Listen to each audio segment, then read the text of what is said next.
Welcome back to the Buddhist Audio Bookshelf YouTube channel. Today, we continue our reading of Meditation by Thanissaro Bhikkhu, also known as Geoffrey DeGraff. We deeply value your support. Please like and share this audiobook to reach a wider audience, allowing more people to benefit from its wisdom. Don't forget to subscribe to our channel, ensuring you receive immediate notifications as we upload new content. Together, we can spread the teachings of meditation and mindfulness, fostering a community of enlightenment and inner peace. Thank you for being part of our journey to make these profound teachings accessible to all. Let's start today with reading. Cleanliness is next to mindfulness. February 10, 2006. There's a famous poem in Thailand about the amorous adventures of two men trying to outdo each other in terms of the number of women they can sleep with.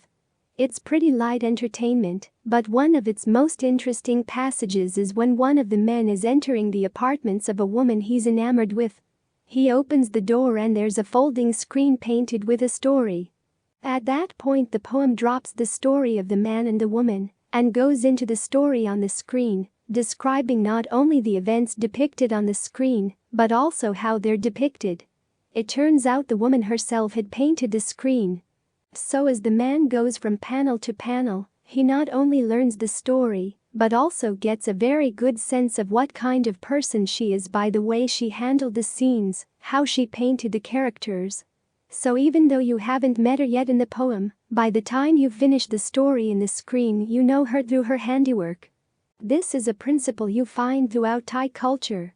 Back in the old days, people would learn about each other by the way they did things, by the things they made. If you were a young man and wanted to appeal to a young woman, you'd carve a pole for her to carry over her shoulder when carrying gifts to the monastery. And she'd get a very good sense of what kind of person you were both by the fact that you made a pole for that purpose, and by your handiwork in the way you carved it. Most of us nowadays would be hopeless in a situation like that. We're not used to making things. This is one of our problems as meditators. We don't have many physical skills. We haven't learned the mental qualities that go with developing a physical skill. So we've got to go back and learn them from scratch. This is why the training is not just a matter of sitting and walking, it's a whole lifetime. All the things you do throughout the day are opportunities to develop mindfulness, alertness, learning how to be meticulous in what you do. There's the saying, how you do anything is how you do everything. It may not be absolutely true, but it's close. Ajahn Lee devotes almost a whole Dhamma talk to the topic of cleanliness. The title of the talk is Reflection on Virtue or Recollection of Virtue, but a good 2/3 of the talk is about being clean. That's an important part of virtue. In other words, while you're living here, don't think that the day-to-day facts of eating or having a place to sleep are minor matters to hurry through so you can get to the real business of meditating. If you're sloppy with things outside, you're going to be sloppy with your meditation. It's a basic principle. You want to learn how to be meticulous, clean, neat, alert in all the things you do. In that way, the activities become not a chore to be disposed of as quickly as possible, or something just getting in the way of your meditation. They become part of the meditation. After all, the word for meditation is bhavana. It means to develop. You're developing qualities of mind. And the mind that cleans your room is the same mind that tries to clean itself out. If it's sloppy in cleaning the room, it's going to be sloppy in cleaning itself out. So you've got to take these things seriously. I remember Ajahn Fuang telling me about his time with Ajahn Mun, how Ajahn Mun was extremely meticulous, very clean about everything. Even living out in the forest in the dry season when there was a lot of dust, his hut and everything around it was very neat, very clean. Everything was in its right place. Even the rags he used to wipe off his feet. He always kept them well washed. If they got torn, he would sew them up. He didn't let anything go to waste. So try to have this attitude in all your activities. When you're training the mind is there not only when you meditate. It's the same mind that goes through the day. What you do, what you say, how you do your chores. Those are the areas where you show the qualities of your mind. Those are the areas where they're also being developed. If you're developing sloppy, lazy habits in your day-to-day chores, those habits are going to get in the way of your meditation. If you learn to be meticulous and neat, those habits will come help your meditation because the mind is like a large tree. Some trees like banana trees have only one shoot at the end. They grow very fast but don't give much shade.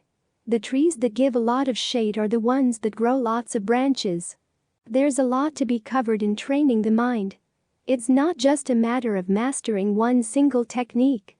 I was once asked the question, how does someone who's mastered meditation overcome the problem of pride? After all, you've been able to master this technique, you're pretty sharp. Well, that happens mainly in places where everything is reduced to a meditation technique, in meditation centers where the people who meditate don't have anything else to do. Everything gets channeled into that one shoot at the end of the banana tree. Things may happen fast, but there's no shade. It's an incomplete training. The complete training has to go all around. It has to deal with the way you treat other people, how you handle difficult situations. Your whole life is part of the training, and in the course of the whole life aspect of the training, you need to learn how to see how you've been sloppy, how you've been stupid, how you've been ignorant, how you've been thoughtless and careless. If you don't see those things, you're not going to learn anything. The experience is chastening instead of pride-inducing. When the training is complete, every aspect of the mind has been trained, so that you're skilled at all kinds of activities, with an attitude nicely balanced between humility and pride.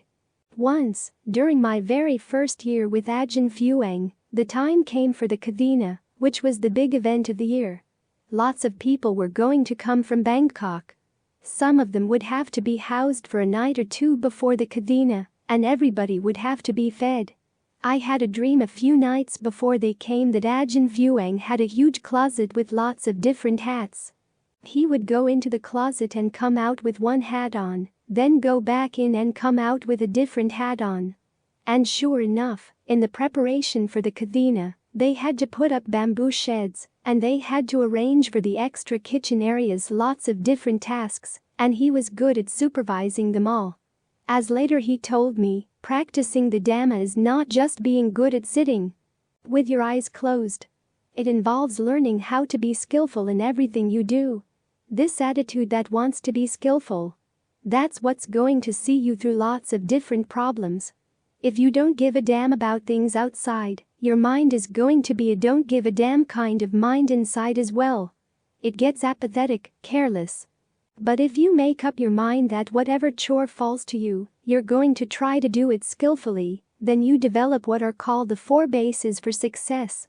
The desire to do it skillfully, the persistence that sticks with it till you've mastered it, intentness, paying a lot of attention to what you're doing, and analysis, using your powers of discernment to see what's not yet right. Trying to figure out how to get around problems, how to solve them. This 4th factor also involves ingenuity, all the active qualities of the mind. The texts talk about these 4 bases of success specifically in conjunction with concentration, but a common teaching all over Thailand is that if you want to succeed at anything, you've got to develop these qualities of mind and apply them to whatever you have to do to succeed. And regardless of what areas of your life you develop them in, you can take them and apply them to other areas of your life as well. So see every aspect of your life as an opportunity to train the mind. If you want to develop good strong powers of concentration, it's not just what you do while you're sitting with your eyes closed. It's how you tackle any activity. Learning how to be focused on that activity, learning to be strict with the mind when it starts wandering off.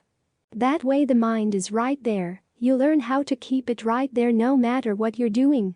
And when the time comes to sit down with your eyes closed, well, you're right there. You don't have to go chasing the mind down. So try to see the practice as a seamless whole. The word bhavana, as I said, is to develop. You can develop your mind in any situation. Don't think that the important insights are going to come only when you're sitting with your eyes closed. There are many references to this point in the canon. One nun's mind finally came to a good solid concentration while she was washing her feet. And the poem in which she tells of how this happened is interesting. After she washes her feet, she goes into her hut and does all the things you're told to do in the Vinaya. She checks the bed first before she sits down on it, and then she takes a pin and pulls the wick out of the lamp to put out the light. And as soon as the fire went out, she said, that was the moment of her awakening. She said the liberation of awareness was like the liberation of the fire. So it's not only when you're sitting with your eyes closed that important things can occur to the mind, important insights can come, or that the mind can gather into one. It's amazing. Sometimes the mind can really get concentrated while you're just doing a chore if you approach the chore with the proper respect. So remember that this tree of ours has lots of branches and they're all growing at once. Things may seem slow because they're all growing at once, but at least you're getting a tree that offers really good shade once it's grown. That's what it means for the mind to be well trained. Trained all around. You can watch the mind in its activities, so you want to make sure that it's well trained in everything it does. A sense of entitlement. April 12, 2004. Some of the chants we recite in the evening are meant to inspire us, and others are meant to warn us, to keep us grounded, to make sure we don't get lost in abstractions, in ideas that are not all that relevant to where we are. Like the chant on the requisites. It's there to remind us day in, day out that when you're born with a big lack.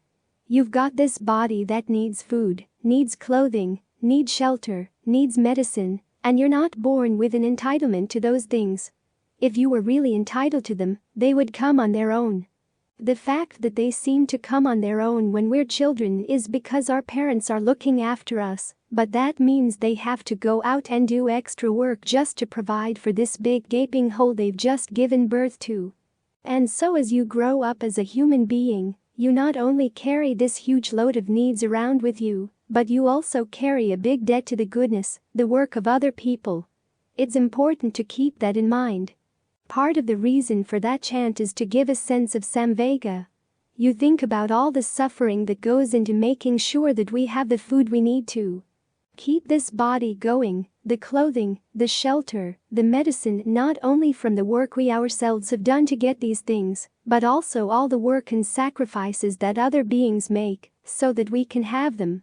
So we come to the practice with a huge debt. And the Buddha encourages us to have a sense of gratitude to everyone who's provided for us materially and in terms of the Dhamma, because otherwise we get complacent. There's a saying that gratitude is the sign of a good person. If you don't appreciate the goodness of other people, it's hard to make that extra effort needed to be a good person yourself. So stop and reflect every day on the debts you owe to other people and the various ways you might be able to repay those debts. This means that you should come to the practice not with a sense of entitlement, but with a sense of how much you need the Dhamma practice to help compensate for the debts you've been accumulating over time. Look at the monastery we have here. It's come about through the generosity of lots and lots of different people. They've been generous with their money, generous with their time, generous with their strength. Everything we have here is the result of somebody's generosity. One of the reasons we need to be really active in the practice, dedicated to the practice, not complacent in the practice, is because we've got this debt. As the Buddha once said, the only people who are really debtless in this world are the arahants. As long as we haven't yet reached that point, we still have a debt to other people, to the other beings all around us. Whatever way we can build goodness through generosity of our own, observing the precepts, through the meditation, is a way of helping to repay that debt. At the same time, there's the question of keeping this teaching alive. You need to have a sense of how precious this is, this teaching of the Dhamma. It's not that beings get to meet with the Dhamma every lifetime. There are whole eons where the world has no notion of the Dhamma at all. We were born in a time when the Dhamma is still alive. There are still people practicing. The world is not empty of arahants. So value your opportunity. Think of your debt of gratitude to all the people who have kept this teaching alive, and do what you can to keep it alive for the people who come after you. When you read Buddhist history, it can sometimes be a pretty depressing project, seeing how people take the Dhamma and bend it to other needs, other agendas, other ideas. And yet there are always people who have a sense of the Dhamma's true purpose and work to bring the tradition back in line.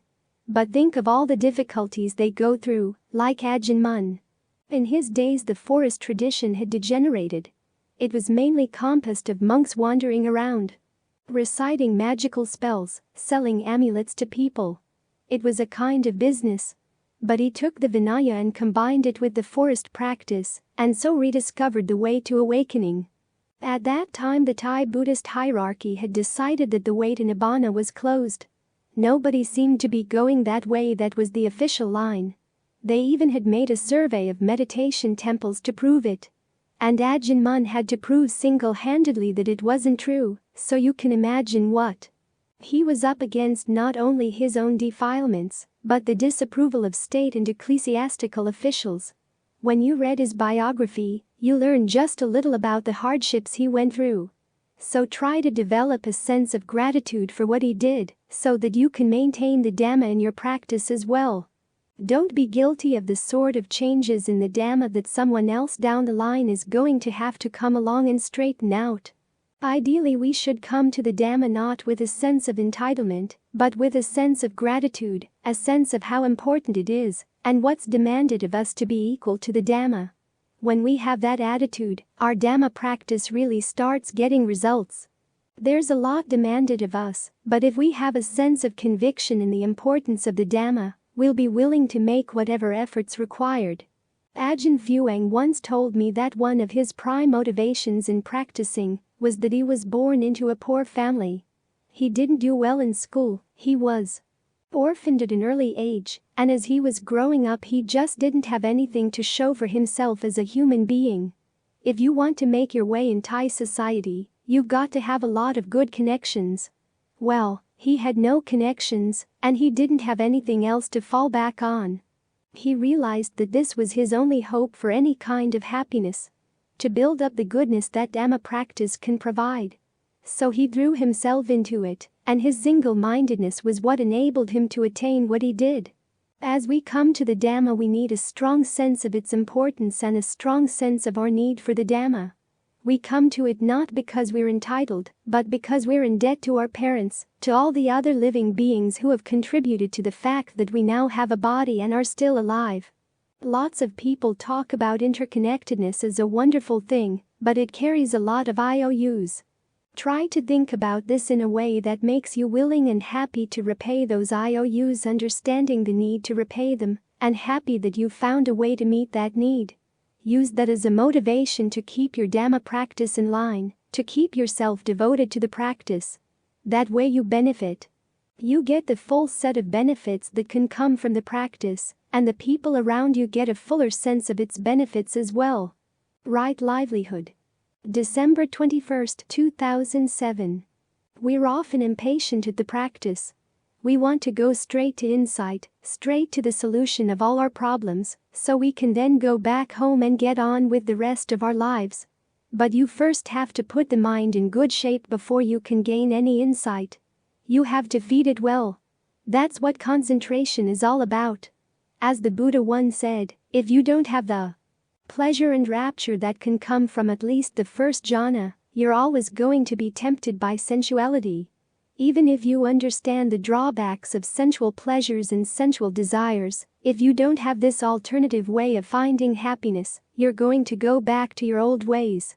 No matter how much Dhamma you may have read or how precise your understanding of the intricacies of the Buddha's teachings, when the time comes to feed, you're going to go back and feed on the same old roadkill you've been feeding on all your life. It's like Ajahn Chah's simile. Westerners, he once said, are like vultures. When they fly very high, but when they eat low. That's one of those quotes you don't normally see in books about Ajahn Chah, but it hits home. We in the West tend to overlook our need for the groundwork provided by concentration. The Buddha himself compared the happiness, pleasure, and equanimity that come from concentration to kinds of food. His image was of a fortress at the edge of a frontier, and different qualities in the path correspond to different aspects of the fortress. There's discernment, which is like a slippery wall that the enemy can't climb up. Learning is like a range of weapons to fight off the enemy. Mindfulness is like the gatekeeper who remembers who to let in and who not to let in. And jhana, he said, is like stores of food.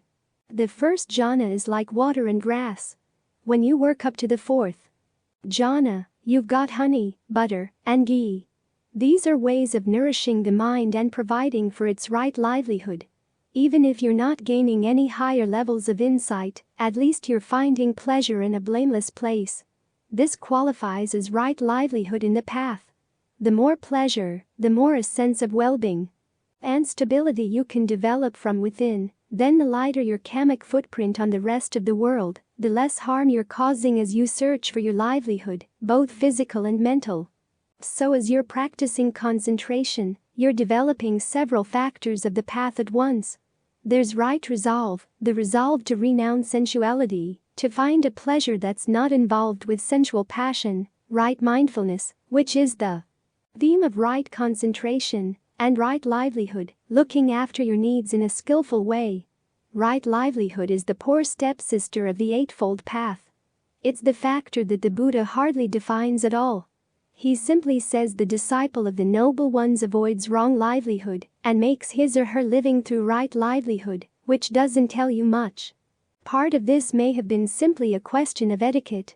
There's only one passage in the canon where the Buddha clearly comes out with a general statement condemning certain trades as wrong livelihood.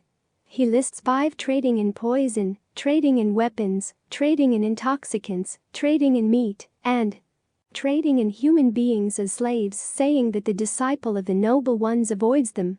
You don't set yourself up with a shop to sell alcohol, poison, weapons, meat, or slaves. But otherwise the Buddha is very circumspect when talking about other people's occupations. There are 2 cases where people of questionable professions come to him. One is an actor, the other, a professional soldier. They say pretty much the same thing. Our teachers who taught us to be actors, the actor says, claim that if you spend your life entertaining people with your imitations of reality, making them laugh, you're going to attain the heaven of laughter after death. What does Master Gautama have to say about that? The Buddha twice refuses to answer, but the actor keeps after him and asks him a 3rd time. So the Buddha finally says, "Well, it looks like I can't get anywhere with you by saying I don't want to answer that. So I'll answer you." He goes on to say that if, as you're acting, you give rise to greed, anger, and delusion in your audience, and your motivation for acting is greed, anger, and delusion, then after you die, you're going to go to the hell of laughter, i.e., not the place where people laugh with you, but where they laugh at you. So the actor breaks into tears. The Buddha says, "See? That's why I didn't want to answer your question." The actor says, "No, I'm not crying because of what you said. I'm just crying because I've been deceived by my teachers for so long." Similarly with the soldier. The soldier says, "I was taught that if you die in battle, you're going to go to the heaven of heroes." What does Master Gautama have to say about that? Again, the Buddha twice refuses to answer. When pushed for the 3rd time, he finally says, "When you're in the midst of battle, giving rise to the desire for the killing of other beings, may these other beings suffer, may they be harmed, may they be killed, that mind state, if you die then, will take you to the hell of heroes who die in battle." Like the actor, the soldier breaks into tears, and the Buddha says, "See?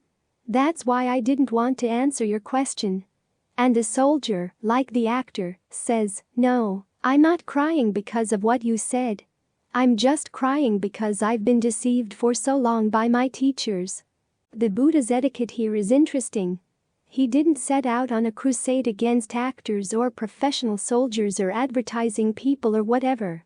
Only if he was pushed would he condemn a particular occupation. Otherwise, what he would ask you to do is to reflect on your means of livelihood. Is it harming other beings?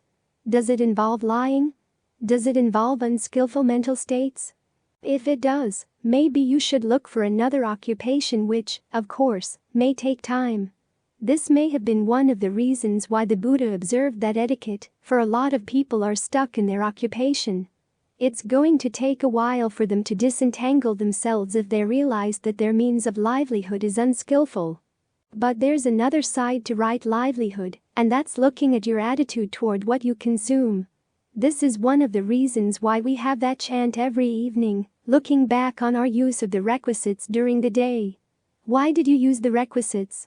Actually, that chant is for when you didn't reflect while you were using the requisites. Ideally, you should reflect while you're eating. Why are you eating now? When you put on your clothes, why are you putting these clothes on? When you fix up your house or your hut, why are you fixing it up in this way? When you take medicine, why are you taking this particular medicine now? What's your motivation? The chant reminds you of the ideal motivation. Wear clothing to protect yourself from the elements, to cover up the parts of body that cause shame. Take food not to put on bulk, not for the fun or the flavor of it. After all, those who provided the food that you're eating, the farmers who worked, the animals who gave up their lives, didn't provide it in fun. You take the food simply so you can continue practicing, so you can eliminate hunger pains, and yet at the same time not overstuff yourself until there's the discomfort that comes from eating too much. You're not eating just for the flavor of the food, you're eating for the nourishment of the body, so that you can practice in ease. Your use of shelter should simply be to protect yourself from the elements, and to provide a place where you can be quiet, find some privacy, so you can practice. And as for medicine, you use it to eliminate pain and to maintain freedom from disease, that's all. When you think about these things, it forces you to look at your impact when you eat, when you buy clothing, when you buy any of these things and use them. What is your impact on the world? The fact that you're alive and breathing means that you have a lot of needs, and the needs can be met only by relying on others. What way can you rely on others so that you're not harming them or causing them unnecessary pain? This reflection ties in with one of the important principles of what are called the customs of the noble ones, which is contentment with your material possessions. When you think in these ways, you find that you're buying less, using less, because you're looking elsewhere for your happiness. i.e., you're looking inside. This is where the concentration comes in. This is why concentration is an important element of right livelihood. It provides you the honey, the butter, the grain, and the other foods you need for the mind, for your true happiness deep down inside. At the same time, this happiness provides you with a good foundation for the insights that are going to come as you start looking at the various ways in which you keep on taking birth. Because, again, the fact you're taking birth is placing a burden on other beings, a burden on the world. The insights you're going to need to stop that process can be pretty harsh. As the Buddha said, when you take food, think about the story of the couple who were going across the desert with their only child. They got more than halfway across the desert and ran totally out of food. They realized that if they didn't eat anything, all three of them would die. So they decided to kill their child and make jerky out of the baby. Baby jerky. That way at least two of them would survive, and then they could start a family again when they got to the other side of the desert. Now, the Buddha said, what would be their attitude toward the food while they were eating it? Would they be eating it for fun? No, they'd be thinking with sorrow of what they had to do in this horrible circumstance. That, the Buddha said, is how you should regard physical food. Not something you eat out of joy or for the flavor, but simply to keep life going, realizing that you're having to eat causes suffering, causes pain. That's a harsh contemplation, one of many harsh contemplations in the Buddha's teachings. The only way the mind can stand up to that kind of contemplation is if you've got the strong sense of well-being that comes from nourishing the mind with right concentration. Otherwise, the insights that can come from meditation, if you don't have a good solid foundation like this, can be disorienting, destabilizing. So as the foundation for your practice, you want to keep working on these skills. Appreciate the simple quality of getting the mind still, finding a sense of ease simply by the way you breathe, gaining a sense of well-being, rapture, equanimity when you need them. In this way, you nourish the mind with good food. That's right livelihood in the highest sense. It puts you in a position where, while you're still alive this time around, you weigh lightly on the world around you. And you're developing the skills so you don't have to come back and weigh the world down again. This is why the Buddha's teachings are not selfish. They're an act of kindness both for you and for the whole world around you. Factions in the Mind. September 14, 2003. When you stop to look at your mind, you begin to realize that there's a whole committee in there. Lots of different opinions, lots of different agendas. You see this especially when you're trying to get the mind to settle down. One part of the mind decides to focus on the breath, but other parts of the mind want to go other places and couldn't be bothered with anything as ordinary as the breath. So in the beginning, you have to learn how to strengthen the side of the mind that wants to stay. You can do this in lots of different ways. First, you can remind yourself of why you're here, of all the good things that can come through staying with the breath. You develop mindfulness, you develop concentration. The mind gains a sense of inner peace when the concentration gets strong. You develop alertness. You begin to see your own actions a lot more clearly, and you sense the importance of their consequences. This is important, as it's the basis for heedfulness. And heedfulness is so important that it was the topic of the Buddha's last words. Watch out, he said. When you practice, you have to be careful. You have to be heedful. You can't be complacent. This is because your actions are important. Think about it. The Buddha could have said a few last words about something wonderful or grand. Nibbana, limitless compassion, or emptiness. But instead, he focused on heedfulness, the principle that your actions are important, and you have to be careful about what you do, because actions can take you in all sorts of different directions. They have results. And so, as you meditate, remind yourself that you're here to learn how to be a lot clearer about what's going on in your mind. The more steadily and consistently you can stay with the breath, then the more you see in terms of all the subtle politics going on in the mind. The part of the mind that wants to be heedful and the parts of the mind that don't. There are many different voices in there, after all, many different sides to any question, not just two. So, when you settle down to be with the breath, be prepared. Lots of other voices will be pulling in different directions. And it's normal. Don't get discouraged. Try to strengthen the good voices by making the breath comfortable, so that there's an immediately felt sense of ease, a sense of well-being that comes just by sitting here. Breathing. It feels good to breathe in, feels good to breathe out.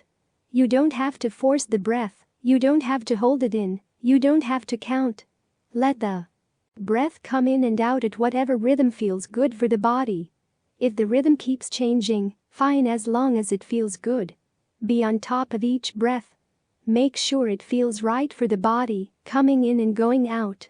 As you do this, you get more and more sensitive, which means that you can get more and more precise in what you're doing. The more precise and sensitive you are, the more absorbing the breath becomes. The easier it is to stay here, so that this mindful, alert faction of the mind gets stronger. It doesn't get kicked out so easily. Ordinarily, when the factions of greed, anger, and delusion take over the mind, they kick out the mindfulness and alertness. They don't want anybody around watching. It's like politicians when they're discussing a corrupt deal. They don't want journalists in the room, they don't want anybody to see or hear what they're doing. You notice this when part of the mind wants to do something unskillful, something it knows it shouldn't be doing. It tries to kick out your alertness, kick out your mindfulness. It doesn't want to hear what they have to say. That's how it can then go ahead and do those things. But if mindfulness and alertness develop a strong hold here in the present moment, they can refuse to budge. They can stand in the way of any unskillful decisions.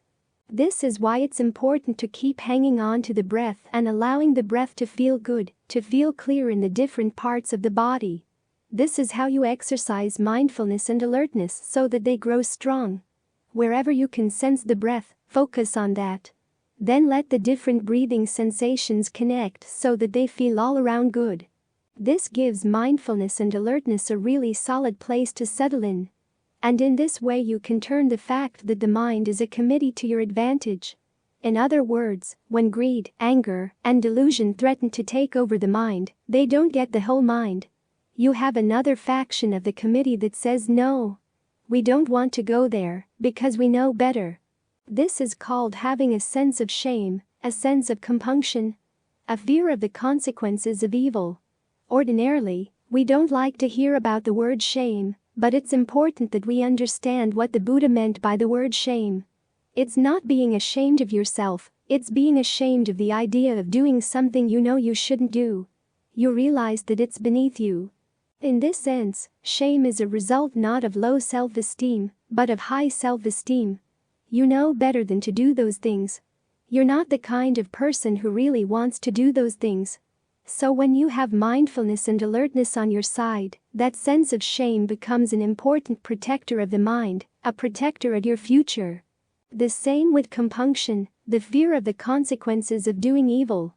That's a skillful type of fear. It's wise. The unskillful part of the mind says, I don't care what the long-term consequences are. I want pleasure right now. I'm going to make my profits right now and run. But a sense of compunction looks to the future and says, I don't want to go there. No matter how much fun this may be right now, even if I run I won't escape the consequences. So when mindfulness and alertness have developed this beachhead here in the present moment and can stay right here with the breath, then these qualities of shame and compunction come and help, strengthen your heedfulness, strengthen your lack of complacency, strengthen the good members of the committee, the good factions of the mind. You've got a place where they can all band together and work in unison. In the past, the good members of the committee were all separated. They didn't work together. Like the hummingbirds at the feeder who can't band together to fight off a bigger bird, they got beaten out by the other more forceful factions, the unskillful factions of the committee. But now you've given them a corner of the mind where they won't budge, where they grow stronger and begin to take over. When they take over, it's not that they're going to abuse the other side. In fact, as these skillful members of the committee take over, the whole committee learns that it can live more and more peacefully with itself. Having this corner of the mind helps you step back and see the mind for what it is, to see what's going wrong. Without this corner here, you're totally immersed in unskillful states and can't see a way out at all. But if you remind yourself that the mind is a committee, then even though unskillful things are coming up in the mind, you remember that there can still be a part of you that keeps watching, keeps mindful, alert. By standing on the breath, you gain a better perspective. You're not totally in your head, you're also in your body. That takes you out of the back and forth of the thoughts in your mind. This separate perspective is what allows the mind to train itself. As the Buddha said, training the mind is something you have to do for yourself. Other people can't do it for you. They can point out the way, but the actual work is something you have to do. There would seem to be a paradox there. If the mind were one solid unit, it wouldn't be able to teach itself anything new. If it were defiled, it would be totally defiled and wouldn't be able to clean up its own act. This is the assumption behind the idea that we can't do this work ourselves, that we need outside help and have to depend on some other, outside power. But the fact is that there are lots of different yous, lots of different minds. In the mind, when you learn to turn that fact to your advantage, strengthening the good voices, not allowing them to get pushed out when unskillful states come in, you find that the mind can train itself. In other words, the good committee members can band together and start training the less skillful ones, the more short-sighted ones, teaching them to look at things in a longer perspective.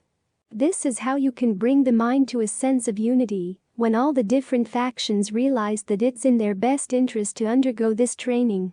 They all start working together instead of at cross purposes. This gives the mind strength. If it decides to work on a project, it'll see the project through.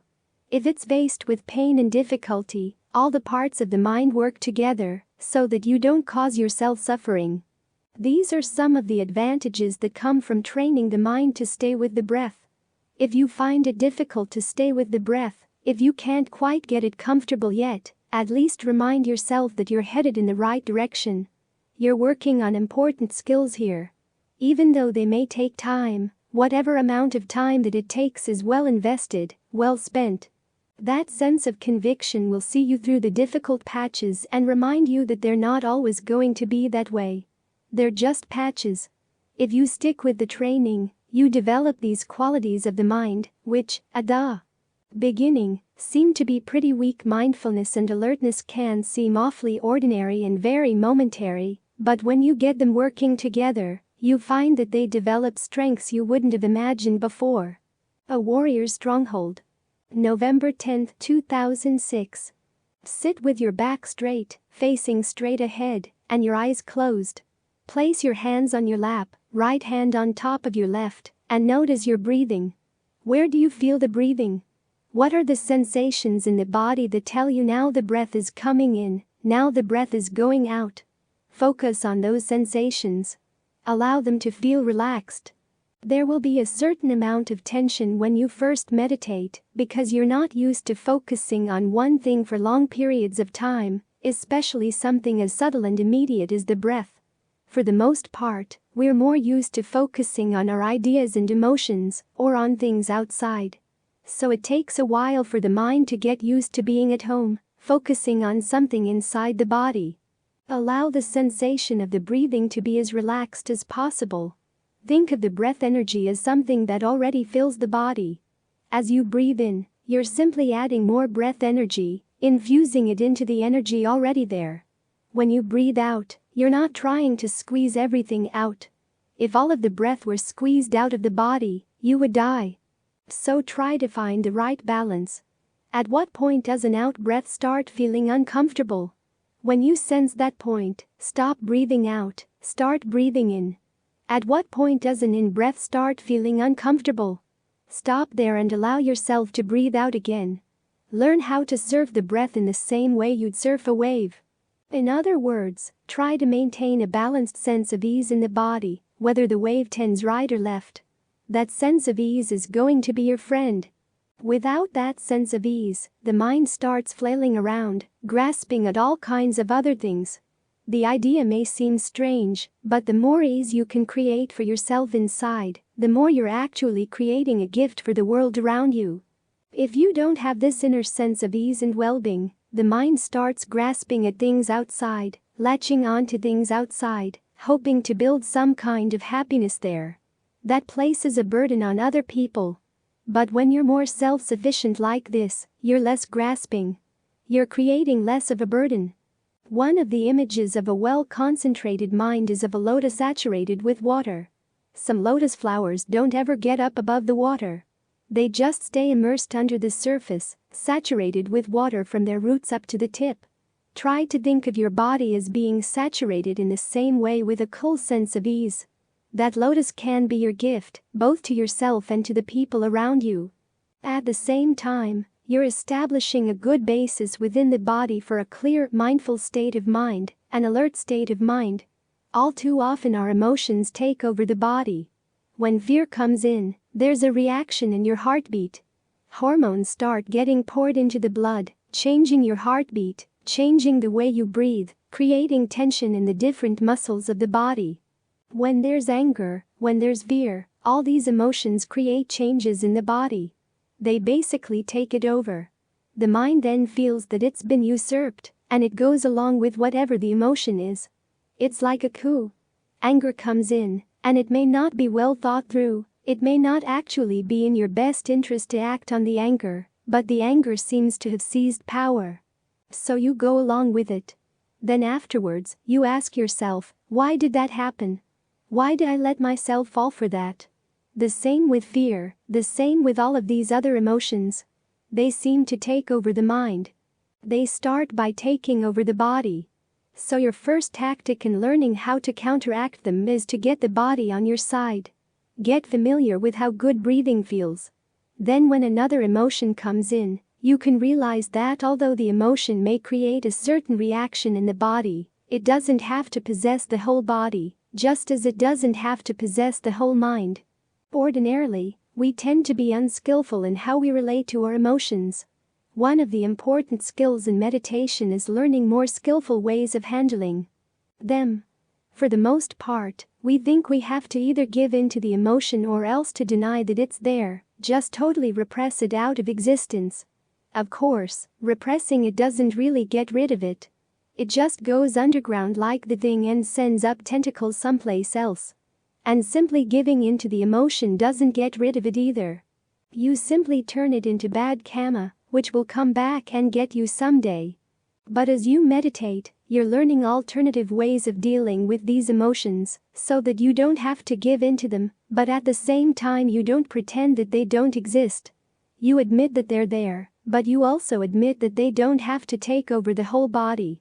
This requires concentration, it requires mindfulness, along with some discernment, the discernment being the realization that just because there's an emotion in the mind, it doesn't mean that it's your true feeling about something. It's simply a feeling that came up, a desire that came up to react in a certain way. But you have other desires as well, such as the desire not to do something foolish and unskillful. That's a desire to be cultivated and strengthened. One way of strengthening it is to give it its corner of the body as well. The hormones may be racing through your bloodstream, but you can still determine the way you're going to breathe. You can counteract what the hormones are demanding by consciously breathing in another way. It may not feel all that satisfying to have only one corner of the body, but sometimes a wise warrior will realize that he can't defend his whole territory. So you establish a base in one part, and then, from that one part, you can eventually reclaim the rest of your body. This also means developing the proper attitude when things are not going the way you'd like them to. Problems come up, and you'd rather not have those particular problems. Saunas get set on fire. You'd rather not have the sauna set on fire, but you don't give in to your regret for the sauna. You do what has to be done to put the fire out and keep it from spreading. Storms come in, knock down trees. You don't go running around outside trying to push the trees back up in the midst of the storm. You find a safe place to stay and wait until the storm is over. You tell yourself, I'll survey the damage when the storm has passed, but in the meantime I'll just hunker down right here. Instead of getting upset about how much damage might be done, you focus on maintaining your safety and calm. We've had a couple of really bad storms here at the monastery. So much wind and so much rain, and all you could do was find a safe hut where you were fairly sure the hut wouldn't get blown down on top of you. As for the rest of the orchard, it had to take care of itself until things were safe enough for you to come back outside. Try to develop the same attitude toward emotional storms in your mind and your body. Keep thinking of the mind as a committee.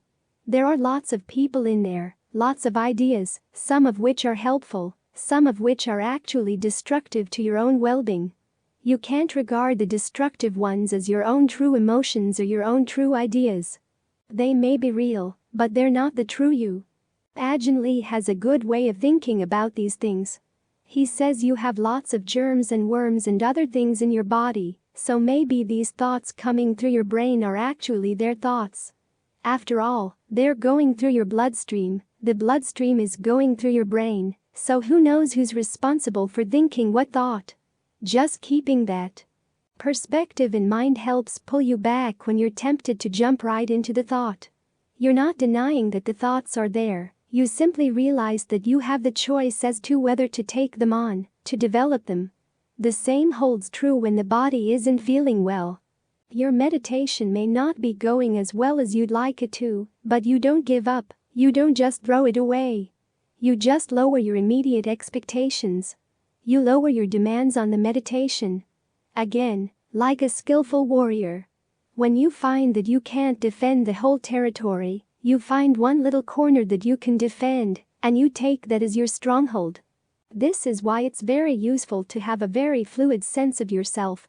As a meditator, you're not asked to give up your sense of self totally right from the start. You just learn how to use your sense of self more skillfully. Make it more adaptable. When some parts of the body are really painful, establish your stronghold in the parts that you can make more comfortable through the way you breathe, the way you relax your muscles around them. Then, from this position of relative strength, if you have the energy, you can start looking into the pain. Learn how to make the distinction between feeling sensations and body sensations. Body sensations are things like warmth, coolness, solidity, energy, what are called the four elements or the four properties. Feeling sensations are the fleeting sensations of pleasure and pain. Those are very different sorts of things, the feeling sensations and the body sensations, but we tend to glom them all together. In particular, if there's a pain, you tend to glom it together with sensations of solidity, so that your knee is solid pain, or your head is solid pain.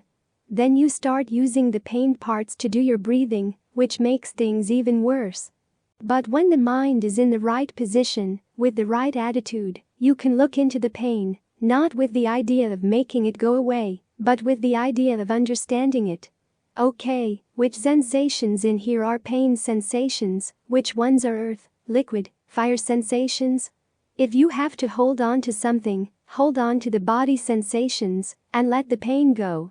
Let it do its flitting around thing. Or, even better, hold on just to the awareness that's aware of these different sensations, the question that makes these distinctions, if you can. Separate the awareness and the question out. That's where discernment comes in. If you don't have the energy to do this kind of questioning, at least maintain your sense of stronghold in another part of the body. Guard against the thoughts commenting on how long the pain or exhaustion has been going on, or how much longer it might go on. Don't think about those things, for they're not helpful at all. The helpful thoughts are saying, how do I maintain my awareness right now? How do I deal with the sensation I'm feeling right now? As for the sensation of the pain you felt 2 seconds ago, you can let it go. It's not there anymore. All that's there is your memory of it and the stories you've built around it. As for how many more hours, or days, or weeks the pain is going to keep going on, don't think about those things. Otherwise, you weigh the present moment down with too long a stretch of time, too many burdens, so of course it's going to cave in. Give it just the duty of being with the present moment. Thoughts of who you were in the past or who you're going to be in the future are unskillful ideas of self right now. Adjust your sense of who you are to fit the amount of well-being you can actually maintain. That can be your stronghold. So, learn to be a warrior. Sometimes warriors have to admit temporary defeat, sometimes they have to go into retreat, but they don't totally give in. They simply adjust their tactics to deal with the situation as it presents itself. Just like the situation in Thailand when England and France were gobbling up colonies. Thailand had to give up some of its provinces. It was either that or else give up its independence entirely. So the Thais were willing to make sacrifices in order to maintain at least something of their sovereignty. As a Thai saying goes, if you have to give up your arm to save your life, choose your life over the arm. There are times when the body is sick and you have to give up your sense of yourself as being strong and healthy, at least for the time being. Okay, I'm sick. I've got to deal with this sickness with the tools I've got. Don't totally give in. The same with your emotions. Sometimes your emotions get really strong, and you have to lie low. The emotion is there, but you don't have to identify with it. This is your alternative.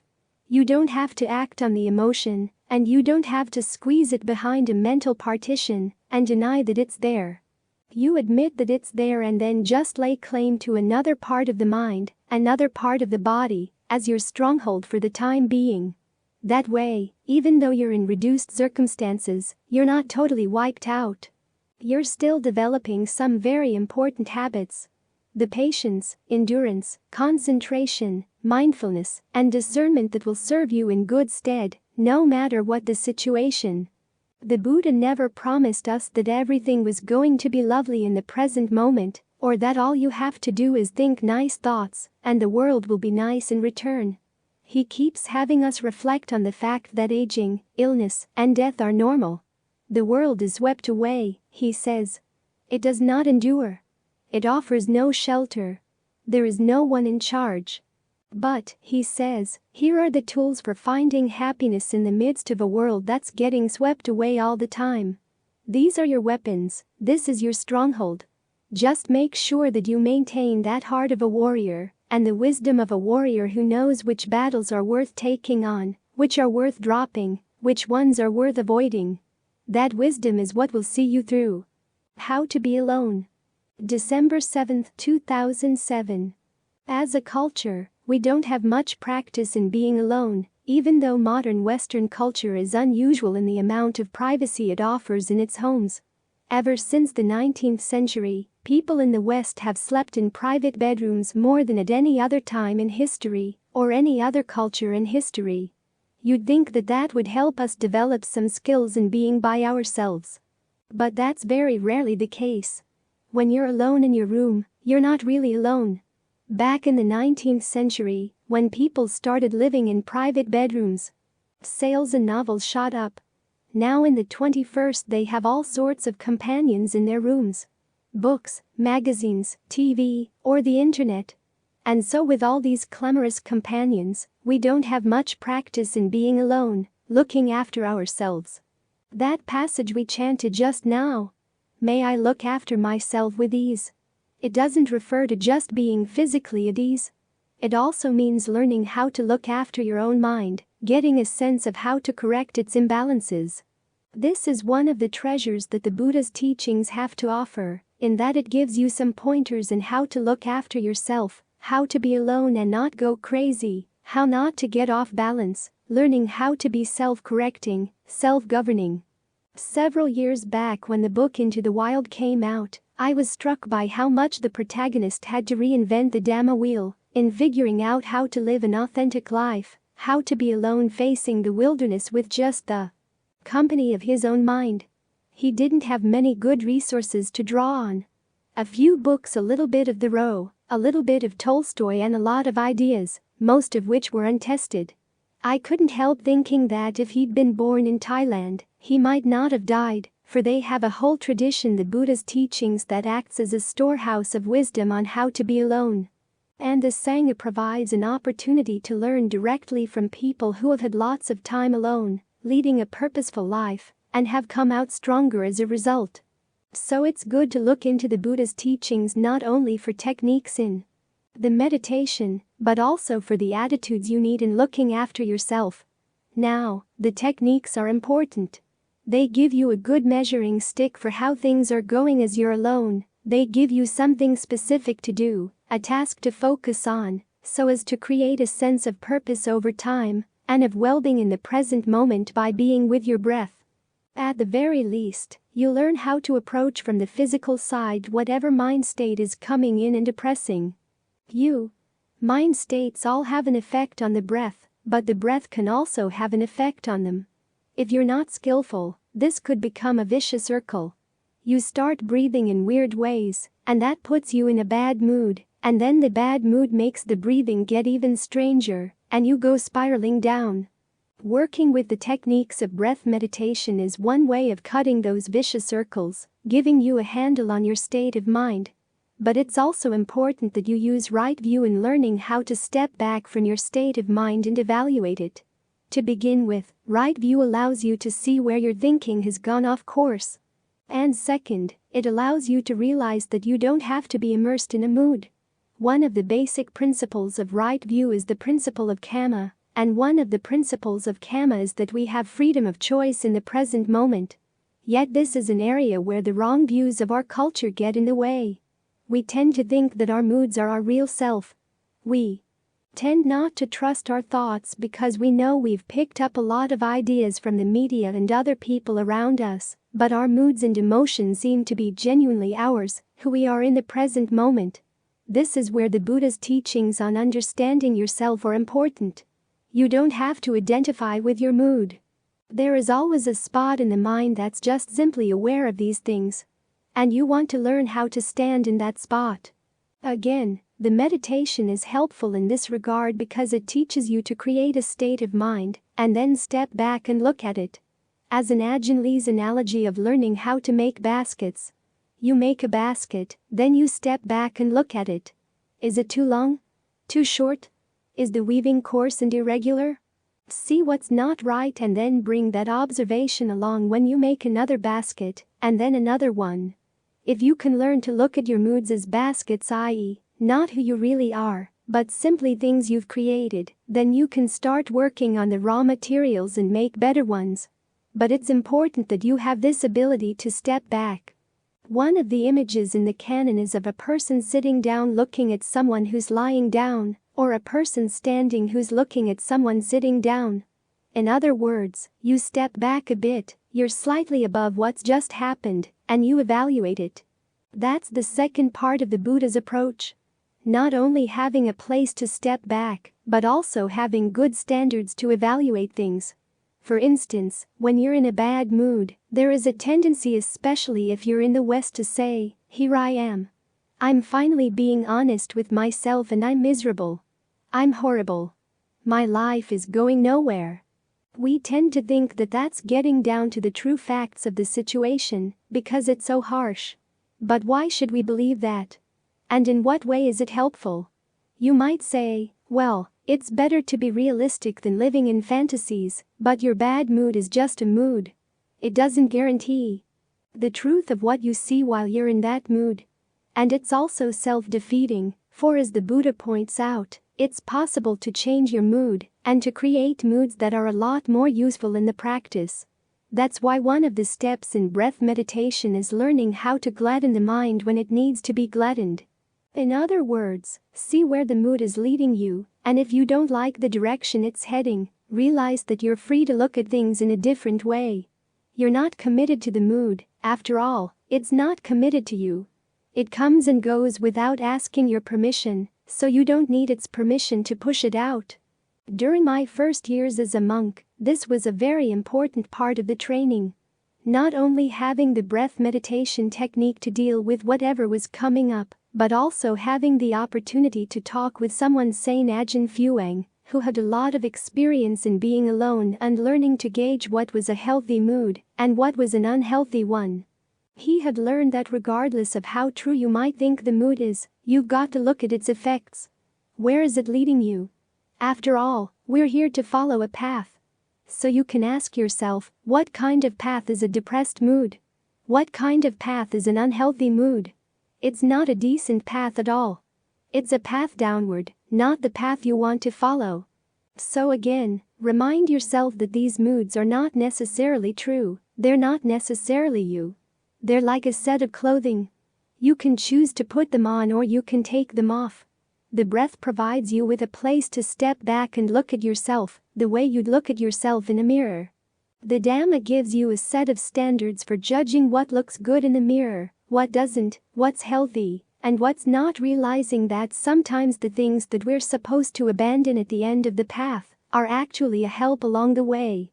There's that sutta where Ananda talks about how desire is often helpful in the path, conceit can be helpful in the path. In other words, the desire to do well, the conceit that says, other people can do this, why can't I? Those are actually useful tools in the path. All the skills we tend to associate with a healthy ego are also helpful in the path. For example, anticipation. Learning how to anticipate danger, i.e., to see the danger in wallowing in a mood. In the Buddha's language, this is called heedfulness. Suppression. The skills that allow you skillfully to suppress moods that you know are not helpful. You don't repress the mood, you simply realize that you're not going to go running along with whatever mood comes running into the mind. If you see that it's an unskillful mood, you stand your ground and use the skills of the meditation to cut it off from its sources of strength. And you use the skills of shame and compunction. These are skills, if you know how to use them right, to remind you of why you don't really want to follow a mood that would lead you to do something unprincipled or harmful. Another important ego skill is sublimation, which means finding another kind of pleasure, another way of looking at things, to replace your current mood with a better one. This is what jhana is all about. Providing a harmless kind of pleasure that you can tap into at all times, to provide you with the food you need so that you don't go hungering after unskillful pleasures. Another skill is humor, the ability to laugh at your foibles, not in a nasty, sarcastic way, but in a good-natured, large-hearted way. The surest sign that you've dropped a mood is when you see how ludicrous it is. And then there's altruism, realizing that in learning to look after yourself, you're also helping other people. Remember the Buddha's famous sutta on the two acrobats, where they realize, if I look after my sense of balance, and you look after your sense of balance, that's how we're going to get down safely from this pole we're standing on. In other words, remind yourself that it's not a selfish thing to know how to look after yourself. You're not just gazing at your belly button. You're actually providing help to others. If you can't look after yourself, you become a burden to others. This is why the Buddha, in his instructions on breath meditation, included the ability to gladden the mind when it needs to be gladdened, both in terms of the way you breathe and in terms of the way you learn to think and talk to yourself. This involves your ability to step back and use the breath as a vantage point on whatever the depressed mood might be, and in developing a set of values that help you to recognize that this is something you don't want to get involved with. Actually, there's no limit to the number of the tools that can prove useful here. Anything you've learned about how to change a mood by the way you breathe, by the way you look at things, by what you focus on, what you choose to just let go. There are also the skills of steadying the mind when the new mood you're trying to create is still unstable. What can you do to make it more and more solid? And then there are the skills of releasing the mind, knowing how to free the mind from a relatively skillful mood to reach an even more skillful one. Even when you've developed a skillful mood, you can then say, okay, this can take me only so far. What kind of mood would take me further? There's a passage where the Buddha talks about a meditator who finds, as he's focusing on the breath, that there's a fever in his mind. So he needs to change his topic for the time being, to find something more inspiring, more uplifting. That could include reflecting on the Buddha, the Dhamma, the Sangha, or whatever you find inspiring that relates to the practice. Then finally, once you've got the mind in a much better mood, when its fever has subsided, you can go back to the breath, and the mind can really settle down. It can drop all that thinking and go to a place that's a lot more still, solid, and buoyant. So when you find yourself overtaken by a mood, or if you're not really sure about how you should approach the meditation when things are going poorly, keep these points in mind. And you should also keep them in mind when things are going awfully well. We sometimes feel embarrassed to congratulate ourselves on how things are going, but that embarrassment doesn't help at all. Recognizing when the meditation is going well and learning how to appreciate when it's going well will give you a reference point. When you start getting discouraged about the whole process, you can remember that there were times when it went well. And it's really worth whatever effort it takes to get it going well again. So to be able to look after your own mind and to thrive at being alone, you need a whole set of skills. You need a spot where you can step back and look at things, the right set of attitudes that help you gauge the situation for what it is, and then skills in creating and maintaining a better mood. This is how you look after yourself with ease. The skills that enable you to be more mature in general also help make you a more mature meditator. In this way, as you meditate, you become your own best friend, instead of your own worst enemy. You learn how to handle being alone. And it's only when you can handle being alone that you can really handle being with other people. You don't get swept away by their ideas or their moods, and you can actually become a source of stability in their lives as well. So keep this in mind when, say, in the middle of an afternoon, things don't seem to be going so well. Get up and walk around a bit. Clean out the tool shed. Hike up the mountain. Anything that works. One of my students, a monk in Thailand, once said that he'd get restless sometimes when he was staying alone in the wilderness, so he'd hike over a few mountains just to get rid of the restlessness. Anything that works in getting you out of an unskillful mood and into a more skillful one that's ready to settle down, is an important part of the meditation. In keeping with the Buddha's teachings, we underscore the profound significance of disseminating wisdom extensively.